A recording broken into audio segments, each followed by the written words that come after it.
I look at your budget, a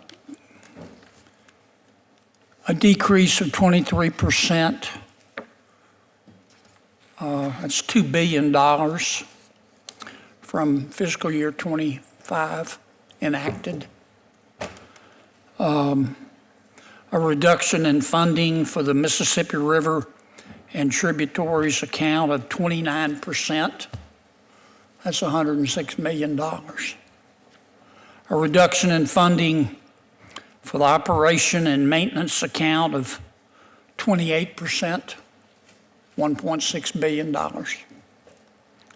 The budget doesn't propose any use, none, of the Inland Waterways Trust Fund receipts, and proposes to use only $1.7 billion from the Harbor Maintenance Trust Fund. That's about $1.7 billion less than the congressional target. I was reading the other night, I don't remember the exact figures, but scientists estimate that there are 2 to 3 trillion galaxies in the universe. And in not a single one of those galaxies is this Congress or any Congress likely to approve this budget. I mean, that's just a fact.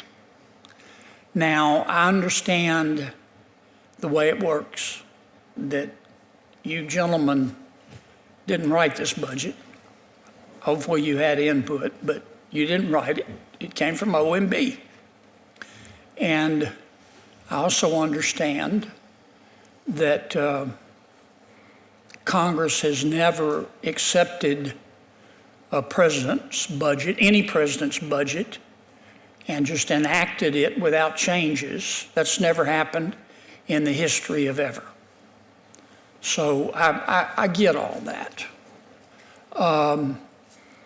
But having said that, this is obviously not acceptable, and I hope we can talk about that frankly today. I don't know what's going to happen this year in terms of a budget. I'm an optimist, but I am a paranoid optimist. Last year, I watched Senator Murray and Senator Collins work really, really hard to put together 12 bills. I watched the entire Appropriations Committee work very, very hard to approve those bills. And a lot of us had to, on both sides of the aisle, had to swallow things that we almost choked on. But we wanted to put together a budget because that's our first job. I know you hear a lot about the Senate being in the personnel business, and we are, but really our job is to put together a budget. And we did. And my friend Senator Schumer refused to bring any of those bills to the floor. Not one. None. Zero. My goal was to see the bills come to the floor and then have an open amendment process where colleagues of mine, both on and off the Appropriations Committee, could weigh in. But Senator Schumer chose not to. That's just, that's just a fact. I don't know what's going to happen this year. Under President Biden, I want to try to be as impartial as I can be in making this statement, but I think it's accurate. Under President Biden, and presidents set the tone in Washington. Under President Biden, the general discussion was who needs to pay more in taxes, okay? Under President Trump, it's clear to me at this juncture that the discussion has changed. The discussion is now, what the hell happened to the money? And that's a healthy discussion to have. But when it comes to the Corps of Engineers, and before I get there, and that leads me to believe that we may not have a budget this year. I just don't know if we can come together on it.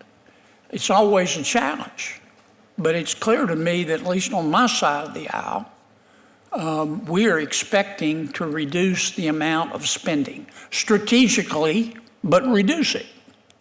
And I know some of my friends in the Senate are going to have a problem with that, but that's the reality. Now, when it comes to the Corps of Engineers, that is slightly different because there is bipartisan support for the important work that you do.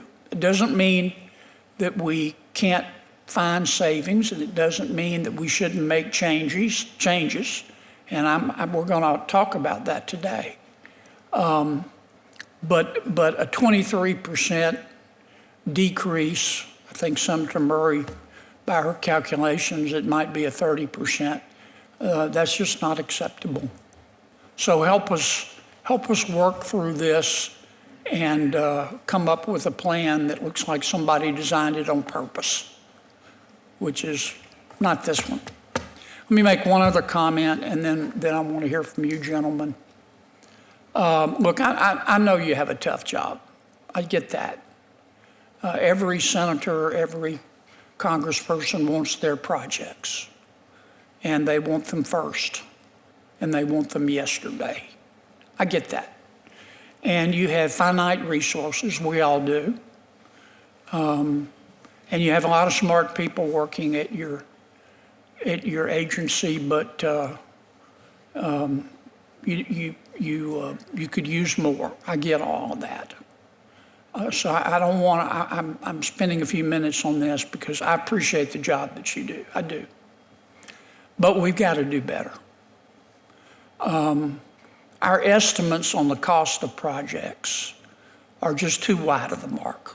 I mean, I could give you, I'm not going to do it, but I could give you example after example after example. And we're not talking 10% off or 20% off or 30% off. We're talking squillions of dollars off.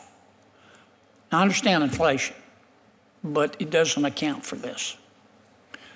We also have to figure out a way, you do, frankly, to bring these projects in on time, or at least closer to the estimated time.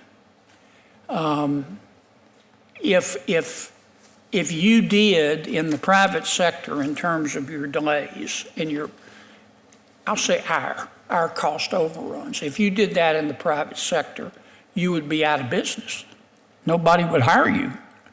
And the penalties from not completing the project on time would put you out of business. We just got to do better. It's just that simple. And I hope today you'll talk about how you're planning on doing that. Let's start with us today. I guess I should introduce our colleagues who are here today. Acting Secretary D. Lee Forsgren. He was appointed Principal Deputy Assistant Secretary of the Army Civil Works on March 31st. Welcome. Lieutenant General Williams H. Butch Graham, Jr. You're the 56th Chief of Engineers and Commanding General of the United States Army Corps of Engineers. You assumed your duties on September 13th of 2024. Welcome. Acting Assistant Secretary for Water and Science, Scott Cameron.